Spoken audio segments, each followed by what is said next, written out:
म्हणजे कॉलेजमध्ये नियमित वर्ग भरत असतात. मुलं-मुली कॉलेजला जातात, शिकतात, मज्जा-मस्ती करतात आणि अशाच प्रकारे त्यांचे दिवस सुरू असतात. पण एक दिवस कॉलेजकडून आणि आरोग्य खात्याकडून एक अहवाल जारी केला जातो. त्यात सांगितलं जातं की कॉलेजमध्ये 7,000 जणांना एच-आय-व्हीची लागण झाली आहे.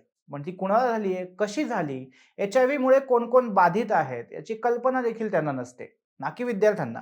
त्यामुळे विद्यार्थ्यांसमोर कितीतरी प्रश्न निर्माण होतात, संभ्रम तयार होतात, एकमेकांची एकमेकांकडे पाहण्याची नजर बदलून जाते. अशीच बातमी काल कर्नाटकातून समोर आली आहे.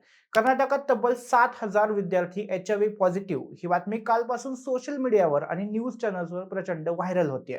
त्यामुळे एवढा मोठा आकडा पाहून अनेकांना अक्षरशः धक्का बसलाय. काहींना वाटतं की एका कॉलेजमध्ये किंवा एका शहरात अचानक हजारो विद्यार्थ्यांना एच-आय-व्ही झालाय की काय? तर काहींना ही बातमीच खोटी असल्याचंही वाटतंय. पण या बातमीमागचं खरं सत्य नेमकं काय आहे? खरंच कर्नाटकात 7,000 कॉलेज विद्यार्थी एच-आय-व्ही पॉझिटिव्ह आढळलेत का? सरकारने अचानक सगळ्या कॉलेजांमध्ये एच-आय-व्ही तपासणी करण्याचा निर्णय का घेतलाय? या सगळ्या प्रश्नांची उत्तरं आपण आजच्या व्हिडिओमध्ये जाणून घेणार आहोत. नमस्कार, मी सुदेश आणि तुम्हाला माहिती आहे आपला विषयच भारी. म्हणजे कर्नाटक सरकारने राज्यभरातल्या सगळ्या कॉलेजेसमध्ये एच-आय-व्ही चाचणी आणि समुपदेशन लागू करण्याच्या दिशेनं एक मोठं पाऊल उचललंय. या सगळ्यांच्या आधी एक महत्त्वाची गोष्ट जाणून घेऊया, की कर्नाटकात 7,000 विद्यार्थी एच-आय-व्ही पॉझिटिव्ह ही बातमी खरी आहे, पण अर्धवट आहे. ते 7,000 विद्यार्थी एका कॉलेजमधले नाहीत, एका जिल्ह्यातले नाहीत आणि एका दिवसात किंवा एका महिन्यातही सापडलेले नाहीत. तर राष्ट्रीय एड्स नियंत्रण संस्था म्हणजेच नॅको आणि कर्नाटक राज्य एड्स प्रतिबंधक संस्थेच्या आकडेवारीनुसार 2023-24 मध्ये 18 ते 35 वयोगटातील एच-आय-व्ही बाधितांची संख्या सुमारे 44,500 होती. पण अवघ्या 2 वर्षात म्हणजे 2025-26 पर्यंत ही संख्या वाढून तब्बल 66,600 वर पोहोचली आहे. म्हणजे 2 वर्षात जवळपास 22,000ची वाढ झाली आहे. त्यामुळे कोणत्याही राज्यासाठी ही धोक्याची घंटा मानली जाते, कारण हा देशाचा सगळ्यात सक्रिय आणि उत्पादक असा वयोगट आहे. आजच्या परिस्थितीनुसार कर्नाटकात 18 ते 25 वयोगटातील 7,000पेक्षा अधिक तरुण आणि विद्यार्थी एच-आय-व्ही आजाराने ग्रस्त आहेत. पण या सगळ्यांमध्ये कर्नाटकसह महाराष्ट्र राज्य देखील आघाडीवर आहे. महाराष्ट्रात आज घडीला 3,96,000 लोक एच-आय-व्ही सह जगत आहेत आणि दरवर्षी जवळपास 8,500 नवीन एच-आय-व्ही पेशंट्स नोंदवले जात आहेत. त्यानंतर दुसऱ्या क्रमांकावर आंध्र प्रदेश राज्य आहे. तिथे 3,14,000 लोक एच-आय-व्ही बाधित आहेत आणि त्यानंतर कर्नाटकचा नंबर येतो. असं असूनही फक्त 7,000 लोकांना एच-आय-व्ही अशी हेडलाईन देऊन बातम्या चालवल्या जात आहेत.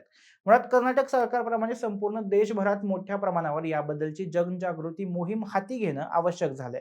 कर्नाटक सरकारने ही माहिती समोर येताच आवश्यक पावलं उचललीत. कर्नाटकात सध्या एकूण जवळपास 2,60,000 लोक एच-आय-व्ही सह जीवन जगतायत. पण यातील तब्बल 54,000 लोकांना स्वतःलाच आपल्या एच-आय-व्ही झालेला आहे हे माहीत नाही. त्यामुळे ते उपचार घेत नाहीत आणि त्यामुळे नकळत संसर्ग पसरतोय. आता हीच बाब आरोग्य विभागासाठी सगळ्यात मोठी चिंता बनली आहे. त्यामुळं कर्नाटक सरकारने राज्यातील सरकारी, अनुदानित आणि खासगी महाविद्यालयांमध्ये विशेष आरोग्य मोहीम राबवण्याचा निर्णय घेतलाय. मात्र सध्या सोशल मीडियावर जसं सांगितलं जाते तसं प्रत्येक विद्यार्थ्याची सक्तीची एच-आय-व्ही चाचणी होणार नाही. सरकारने स्पष्ट केले की ही चाचणी पूर्णपणे ऐच्छिक असेल आणि विद्यार्थ्यांची संमती असेल तरच तपासणी केली जाईल. त्याबरोबरच विद्यार्थ्यांची ओळख आणि तपासणीचा अहवाल पूर्णपणे गोपनीय ठेवला जाईल. या मोहिमेत केवळ एच-आय-व्ही तपासणीच नाही, तर समुपदेशन, जनजागृती आणि योग्य माहिती देण्यावर सगळ्यात जास्त भर दिला जाणार आहे. कारण आरोग्य तज्ज्ञांच्या मते एच-आय-व्ही पेक्षा त्याबद्दलचे गैरसमज जास्त धोकादायक ठरतात.